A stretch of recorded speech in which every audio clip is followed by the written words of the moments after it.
फिलिस्तीन में हमास के साथ भारत में फिलिस्तीन के फिदायीन, आप हैरान हो जाएंगे खबर सुनकर। भारत में फिलिस्तीन के फिदायीन पकड़े गए।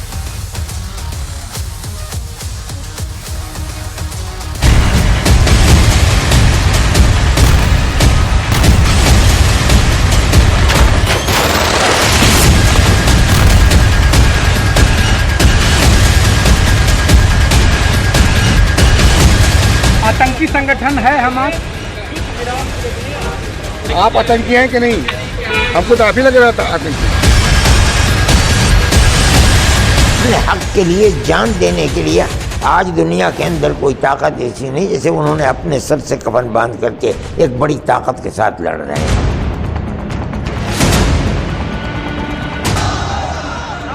सरकार उस पर कार्रवाई करे, परंतु इंसानियत भी दुनिया में कोई चीज होती है। जब कहते हैं जब तक भूखा इंसान रहेगा धरती पे तूफान रहेगा। जमहूरियत उसको खत्म किया जा रहा है, ये ठीक नहीं है। सख्त कार्रवाई होना चाहिए, लेकिन बगैर जात धर्म के देखिए। अगर आप में से कई लोग इजराइल हमास युद्ध की खबरें देखकर ये सोचते हैं कि ये लड़ाई तो भारत से करीब 4-4,500 किलोमीटर दूर गाजा में चल रही है, हमें क्या फर्क पड़ता है, ये लोग सोचते हैं ना, तो आपको जानकर ना ये सावधान हो जाना चाहिए कि भारत के अंदर भी हमास की आतंकी विचारधारा की सुरंग और इसका एक मजबूत सपोर्ट सिस्टम है। या कहें कि हमास की जो सुरंग है ना, वो भारत के कुछ हिस्सों में खुलती है, जिसके बिल में छिपे कुछ गद्दार अब पकड़े जा रहे हैं। हमास के इस सपोर्ट सिस्टम के लिए देशहित से पहले हमास हित होता है, ये स्लीपर सेल। इस सपोर्ट सिस्टम के जरिए आतंकवादी संगठन हमास को राजनीतिक मदद भी पहुंचाई जा रही है, जैसा कि केरल में हुआ। हमास की क्रूरता की वकालत भी की जा रही है, हमास की मजहबी मदद भी की जा रही है, हमास से हमदर्दी जताई जा रही है, और अब हमास के लिए लड़ने के लिए भारत से आतंकी एक्सपोर्ट करने की तैयारी हो रही है। फिर से सुनिए, हमास के लिए लड़ने के लिए भारत से आतंकवादी एक्सपोर्ट करने की तैयारी हो रही है। कुछ लोग पकड़े गए हैं जो फिदायीन बनकर वहां लड़ना चाह रहे थे। आतंकवादी फिलिस्तीन के फिदायीन यहां मिले हैं भारत में। इस बात की पहली पुख्ता जानकारी मिली है झारखंड से। झारखंड पुलिस की एटीएस ने 2 ऐसे आतंकवादियों को गिरफ्तार किया जो आतंकवादी संगठन आईएसआईएस से जुड़े हैं, मतलब बगदादी के जिहादी भारत में। ठीक, झारखंड के गोड्डा और हजारीबाग के रहने वाले इन दोनों आतंकवादियों के नाम आरिज हसनैन और मोहम्मद नसीम। दोबारा से नाम सुनिए, आरिज हसनैन, मोहम्मद नसीम। इसमें से आरिज ने एटीएस को क्या बताया? आरिज ने पूछताछ में बताया कि ये लोग इजराइल के खिलाफ गाजा युद्ध में हमास की तरफ से लड़ने जा रहे थे। भारत में रहने वाले आईएसआईएस के इन आतंकवादियों का लक्ष्य जानते हैं क्या था? फिलिस्तीन जाकर फिदायीन हमला करना था इनका लक्ष्य, और यहूदियों यानी कि इजराइल के कब्जे से अल अक्सा मस्जिद को आजाद कराना था। पकड़े गए ये लोग, अभी तो कितने खुले और घूम रहे होंगे। यानी ये दोनों चलते फिरते मानव बम जो भारत में घूम रहे थे, जो गाजा में इजराइल को निशाना बनाकर ये दरअसल फटना चाह रहे थे। इनकी इच्छा पूरी नहीं हो पाई। ये मानव बम वहां पर जाकर फटना चाह रहे थे, इनकी इच्छा पूरी नहीं हो पाई। गिरफ्तार हो गए, पकड़े गए। इनकी गिरफ्तारी से पूरे भारत को इसलिए अलर्ट हो जाना चाहिए कि हमास से लड़ने की चाह रखने वाले आतंकी विचारधारा के कई ऐसे जिहादी भारत में हैं। हमास के कई सपोले हैं भारत में। हम बार बार आपको अलर्ट करते हैं, हम हमेशा आपको हमास के सपोलों से अलर्ट करने की कोशिश हमेशा की। हमने कहा है कि हमास के सपोलों से सावधान इंडिया।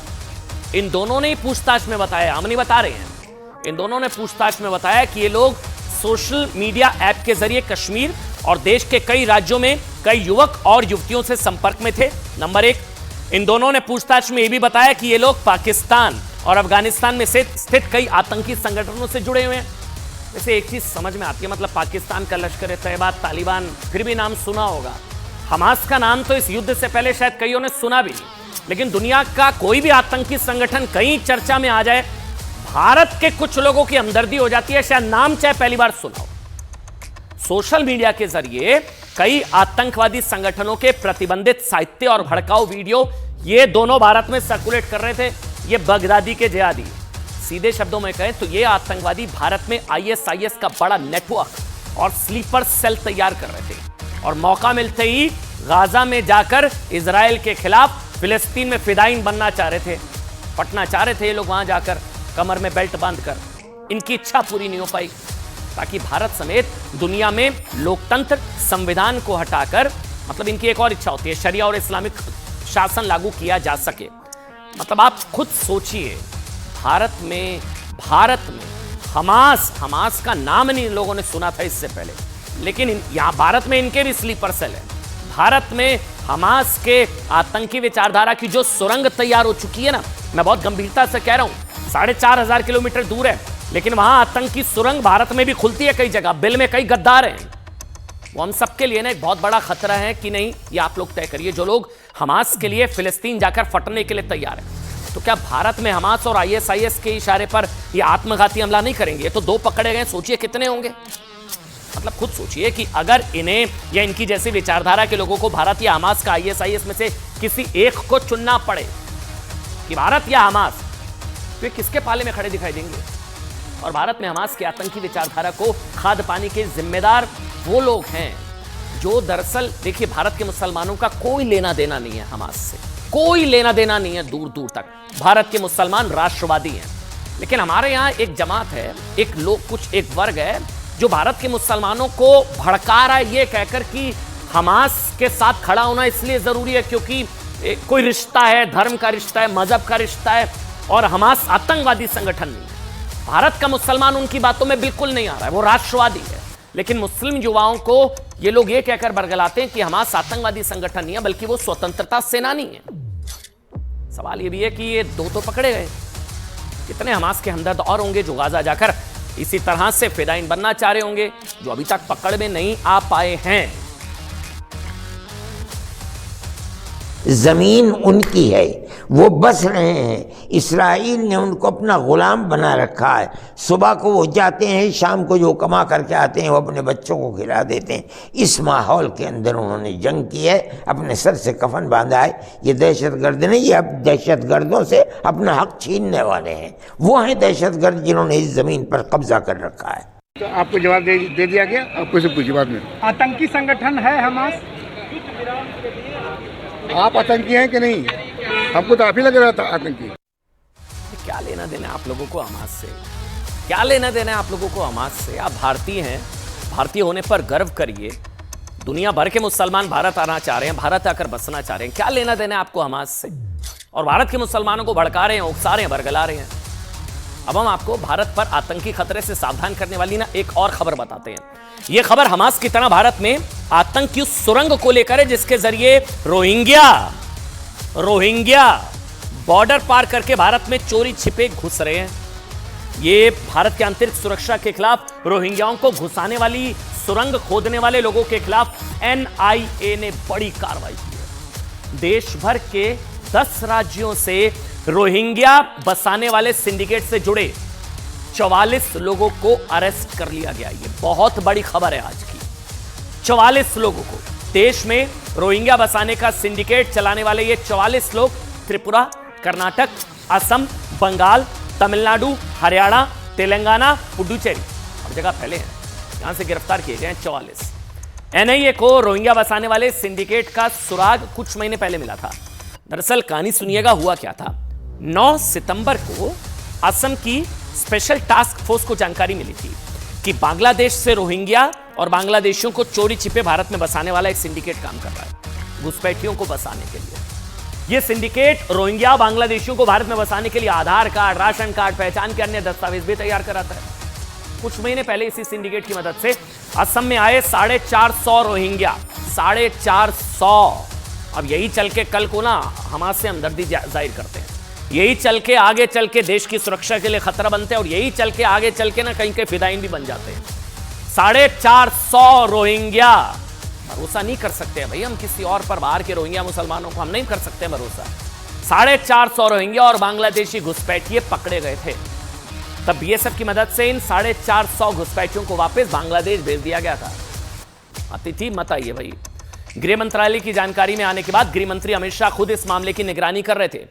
गृह मंत्री के निर्देश पर ही एनआईए ने रोहिंग्या घुसपैठ की जांच की जिम्मेदारी ली और असम में केस दर्ज किया। और एनआईए की जांच के बाद कल देश के 10 से ज्यादा राज्यों से रोहिंग्याओं को बसाने वाले सिंडिकेट से जुड़े लोगों की गिरफ्तारी हो गई है। अब सुनिए, एनआईए की इस कामयाबी के बाद गृह मंत्री अमित शाह ने कहा है कि प्रधानमंत्री नरेंद्र मोदी के सुरक्षित भारत के सपने के तहत एनआईए ने अंतर्राष्ट्रीय मानव तस्करी से जुड़े 5 मॉड्यूल ध्वस्त किए। 10 राज्यों में एक साथ चलाए गए ऑपरेशन के तहत 44 गिरफ्तारियां हुई। मोदी सरकार घुसपैठ के खिलाफ जीरो टॉलरेंस की नीति जारी रखेगी। गृह मंत्री अमित शाह रोहिंग्याओं को लेकर कि केंद्रीय गृह मंत्रालय के पास जो सूचनाएं आई हैं उनके अनुसार देश भर में 40,000 से ज्यादा रोहिंग्या हैं, घुसपैठिए हैं, जबकि अवैध रूप से रह रहे बांग्लादेशियों की संख्या 2 करोड़ से ज्यादा है। 2 करोड़। भारत में ये जो घुसपैठिए हैं बहुत बड़ा खतरा। हम लोग कई बार कहते हैं एनआरसी लाओ, एनआरसी लाओ, भगाओ। कई बार हम लोग कहते हैं एनआरसी लाओ, इनको भगाओ, घुसपैठियों को भगाओ यहां से। भारत कोई धर्मशाला नहीं है और राष्ट्रीय सुरक्षा से समझौता करके मानवाधिकार को ऊपर रखना, ये हम आतंकी हमला और नहीं सह सकते हैं भाई। भारत में रोहिंग्या और अवैध बांग्लादेशी घुसपैठिए आईएसआईएस, अलकायदा और पाकिस्तान के आतंकवादी संगठनों के लिए बहुत बड़ा हथियार है। 2017 में केंद्र सरकार ने सुप्रीम कोर्ट में एफिडेविट देकर कहा था कि रोहिंग्या देश के लिए खतरा हैं और कुछ रोहिंग्या के तो आतंकवादी संगठनों से भी संबंध हैं। लेकिन हमारे देश में ना वोट बैंक के लिए एक और आप सोचिए, एक और हमास को फ्रीडम फाइटर बताया जाता है ना, फ्रीडम फाइटर। दूसरी ओर देश की आंतरिक सुरक्षा के लिए खतरा बन चुके रोहिंग्या बांग्लादेशियों को शरण देने के लिए लोगों का दिल पसी जाता है। कहते दे दीजिए ना इनको शरण, क्यों भगा रहे हैं मानवाधिकार के नाम पर।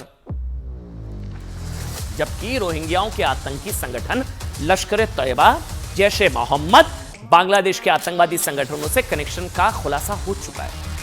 फिर भी भारत में कुछ पार्टियां कहती हैं कि रोहिंग्याओं पर कार्रवाई धर्म देखकर होती है, दर्द होता है, हमास से भी हमदर्दी और रोहिंग्याओं को भगाने से भी हमदर्दी। रोहिंग्या के लोग अगर यहाँ आ रहे हैं, परेशान हैं, मैं समझता हूँ ठीक है सरकार उस पर कार्रवाई करे, परंतु इंसानियत भी दुनिया में कोई चीज होती है। जब कहते हैं जब तक भूखा इंसान रहेगा धरती पे तूफान रहेगा। भारतवर्ष की सांस्कृतिक, भारतवर्ष तहजीब को बर्बाद करके हमारी जो हमारी जमहूरियत है उसको खत्म किया जा रहा है, ये ठीक नहीं है। सख्त कार्रवाई होना चाहिए, लेकिन बगैर जात धर्म को देखे हुए।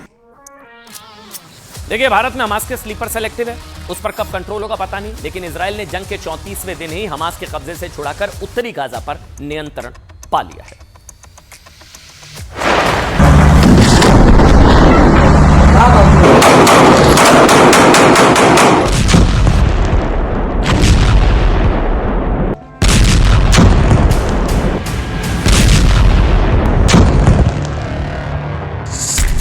चौबीस घंटे में हमास के 130 टनल तबाह।